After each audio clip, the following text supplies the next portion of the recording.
আমাদের আসলে বৈষম্য বিরোধী আন্দোলনের মধ্য দিয়ে যে অভ্যুত্থানটা আসলে সংগঠিত হয়েছে সেখানে ছাত্রদের নেতৃত্বে যেই নাগরিকদের যে অংশটা ছিল তারা কারা ছিল আসলে? তারা ছিল দেশের তরুণ অংশ। এই তরুণ অংশ যারা নানান ধরনের পেশার সাথে যুক্ত, নানান বৈচিত্র্যময় পেশা এবং সৃজনশীল পেশার সাথে যুক্ত। অনেক ক্ষেত্রে দেখা গেছে অভ্যুত্থানের মধ্য দিয়ে তাদের আসলে চাকরি চলে গেছে, অনেকে অভ্যুত্থানে অংশ নেওয়ার জন্য চাকরি ছেড়ে দিয়েছেন। এবং এর মধ্যে দিয়ে আসলে আমাদের তরুণ জনগোষ্ঠীর শুধুমাত্র ছাত্রের যে একটু সিনিয়র, একটু যারা বড়, যারা কিছুদিন আগে পড়াশোনা শেষ করেছেন, তারা নিজেরাও হয়তো বিভিন্ন সময়ে ক্যাম্পাসে আন্দোলনে যুক্ত ছিলেন, এই মানুষগুলোর একটা এক্সপ্রেশনের জায়গা হয়ে উঠেছিল রাজপথ। এবং এই এক্সপ্রেশনের মধ্য দিয়ে তাদের এক ধরনের রাজনৈতিক জনগোষ্ঠী হিসেবে তাদের এক ধরনের কানেক্টিভিটি তৈরি হয়েছে। তো যখন অভ্যুত্থানের পরবর্তী সময় আমরা দেখেছি যে ছাত্ররা কিন্তু সংঘবদ্ধ, তারা বৈষম্যবিরোধী ছাত্র আন্দোলনের প্ল্যাটফর্মে ছাত্ররা একসাথে আছেন, তারা ক্যাম্পাসে একসাথে মুভ করছেন, তারা সাংগঠনিক জায়গাগুলো বিস্তৃতি ঘটানোর চেষ্টা করছেন, তারা বিভিন্ন ইস্যুতে, হাইকোর্টের একটা ইস্যু হয়েছিল, সেসব ইস্যুতে তারা নিজেরা গিয়ে সেখানে প্রোটেস্ট করেছে এবং তাদের সংঘবদ্ধ জায়গাটা আমরা দেখছিলাম। কিন্তু আমাদের এই প্রশ্নটা ছিল যে আসলে যেই মানুষগুলো, যেই তরুণ জনগোষ্ঠী আসলে নিজেদের চাকরিটা হারিয়ে বা চাকরিটা ছেড়ে দিয়ে অভ্যুত্থানে অংশগ্রহণ করলেন, তারা এখন কোথায়, কি করছেন?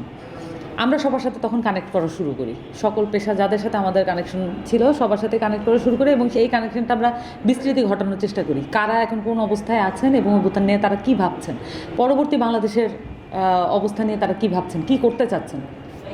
সব কিছু মিলিয়ে জাতীয় নাগরিক কমিটি 8 সেপ্টেম্বর আত্মপ্রকাশ করে এবং আমরা চেষ্টা করেছি যে আমরা যেটা বলেছিলাম যে বাংলাদেশের তরুণ জনগোষ্ঠী প্রায় 60%। এই পরিমাণ তরুণ জনগোষ্ঠী বাংলাদেশে কখনো আর আগে ছিল না এবং ওই সময়ে এরকম একটা সালে এসে 24 সালে এসে অভ্যুত্থানটা সংগঠিত হওয়া, এটা আমাদের কাছে খুব সিগনিফিক্যান্ট।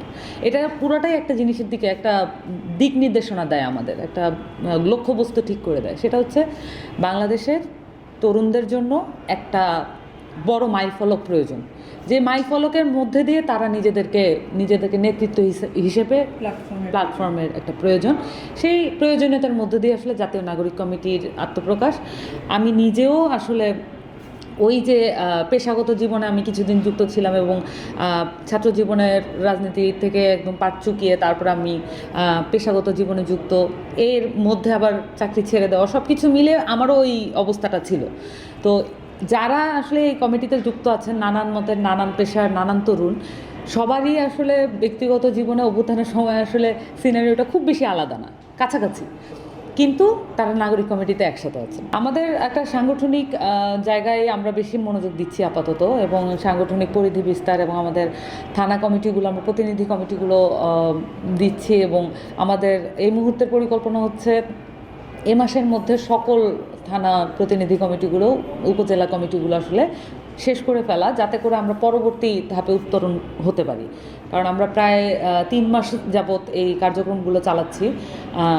মাঠে একটা যোগাযোগ তৈরি করার চেষ্টা করেছি এবং ওয়ার্ডে ওয়ার্ডে ছড়িয়ে পড়ার চেষ্টা করেছি এবং তাতে করে মানুষের মধ্যে থেকে ওই আকাঙ্ক্ষার কথাগুলো আসলে শোনার চেষ্টা করেছি, যে বাংলাদেশটা কীরকম দেখতে চাই, সেই সাথে নতুন যদি কোনো রাজনৈতিক দল আসে সেই ক্ষেত্রে তারা আসলে ওই রাজনৈতিক দলের ভিশনটা তাদের কাছে কেমন, এই বিষয়গুলো আমরা জানার চেষ্টা করেছি। সামাজিক যোগাযোগ মাধ্যম এবং গণমাধ্যমের মধ্যে আমরা দেখেছি যে একটা সিগনিফিক্যান্ট ডিফারেন্স হয়ে গিয়েছিল গত 15 বছরে। ধীরে ধীরে এটা আমরা আরও বাড়তে দেখেছি এবং ইন্টেন্সিটি অনেক বেশি ছিল, কারণ সামাজিক যোগাযোগ মাধ্যমে যতই এটা সাইবার অ্যাক্ট নানান কিছু দিয়ে এটাকে রিপ্রেস করা, অপ্রেস করা হয়েছিল, তারপরও এখানে আসলে তরুণদের ওই ভাবনা চিন্তাগুলো তারা শেয়ার করতো এবং ফুটে উঠতো।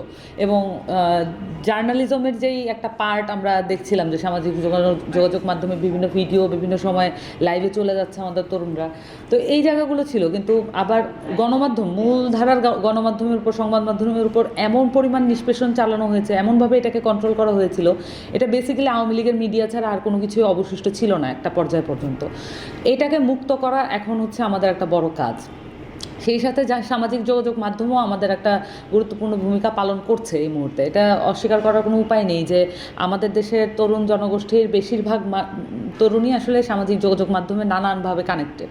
এবং এই মাধ্যমটাকেও ফ্রি এবং ওপেন রাখা খুবই গুরুত্বপূর্ণ। সেই সাথে সংবাদ মাধ্যমের যত আইনগুলো আছে এটাকে কমিশনের মাধ্যমে আসলে প্রস্তাবনাটা আমরা দেখতে চাই যে আসলে সামনের দিনের গণমাধ্যম কেমন হতে পারে, এবং সেই জায়গায় আসলে তারা মজলুমদের কথা কিভাবে বলবে সংবাদ মাধ্যমগুলো, এই বিষয়গুলো আসলে আমাদের ভাবতে হবে এখন। ডেফিনেটলি এটা তো একটা বড় একটা পট পরিবর্তন হয়েছে, এবং এটা শুধু এনাফ না, কারণ আমরা জানি যে যেহেতু কাঠামোটা এখনও রয়ে গেছে, এখন সেই কাঠামো শুধুমাত্র মন্ত্রণালয় বা সচিবালয় কেন্দ্রিক না, এটা আসলে পুরো দেশেই এক ধরনের প্রত্যেকটা সেক্টরেই বিভিন্ন ধরনের কাঠামো আছে যেটার কারণে ফ্রিলি আসলে কথা বলার হয়তো স্পেসটা থাকে না। এই কাঠামোগুলোকে আসলে আমাদের চেষ্টা করতে হবে ঐক্যবদ্ধভাবে এই কাঠামোগুলোকে কীভাবে বিলোপ করা যায়। কিন্তু একটা বড় পরিবর্তন এসছে যে যেই কন্ট্রোলগুলো ছিল, যে কন্ট্রোল রুমগুলো থেকে আসলে এই বিষয়গুলোকে একেবারে সংঘবদ্ধভাবে এটাকে আওয়ামী লীগ তার পকেটস্থ করে রাখছিল, সেই জায়গাটা অনেকটাই এটা তো উঠে গেছে। কিন্তু আমরা দেখতে পাচ্ছি যে গণমাধ্যমের কিছু কিছু জায়গায় এখনও জাস্ট পট পরিবর্তন হয়েছে। তো পট পরিবর্তনের জায়গাটাও আসলে আমাদের দেখতে হবে যে একই জিনিস যেন পুনরাবৃত্তি না হয়।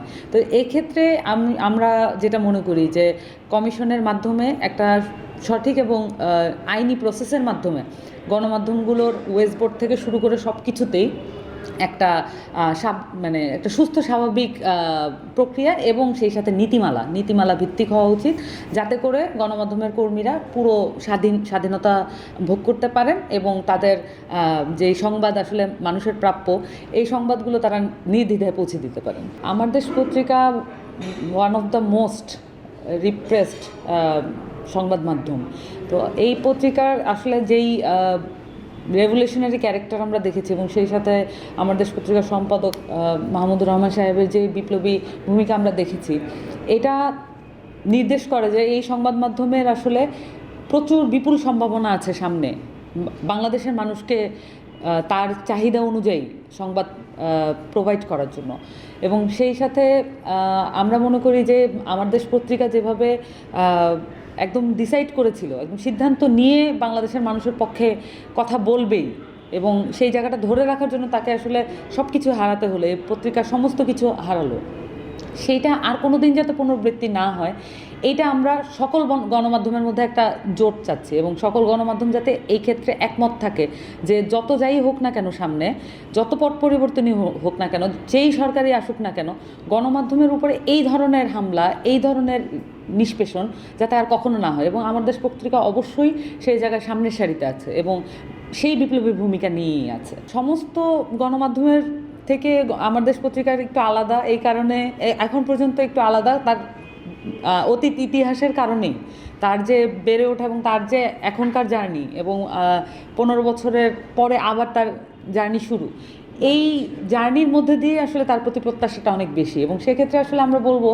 যে বাংলাদেশের তরুণ জনগোষ্ঠীর পালসটা যেন আপনারা বুঝতে পারেন, এবং তরুণদেরকে হাইলাইট করে এই জনগোষ্ঠীর আশা আকাঙ্ক্ষাকে তুলে ধরে যাতে রিপোর্টগুলো হয়, এবং সেই সাথে ইনভেস্টিগেটিভ রিপোর্ট খুবই জরুরি এই মুহূর্তে, বিশেষত 15 বছরের যত জেল জুলুম হত্যাকাণ্ড আছে, এগুলো নিয়ে আমাদের খুবই সিরিয়াস একাডেমিক ইনভেস্টিগেটিভ জার্নালিজম আমাদের প্রয়োজন।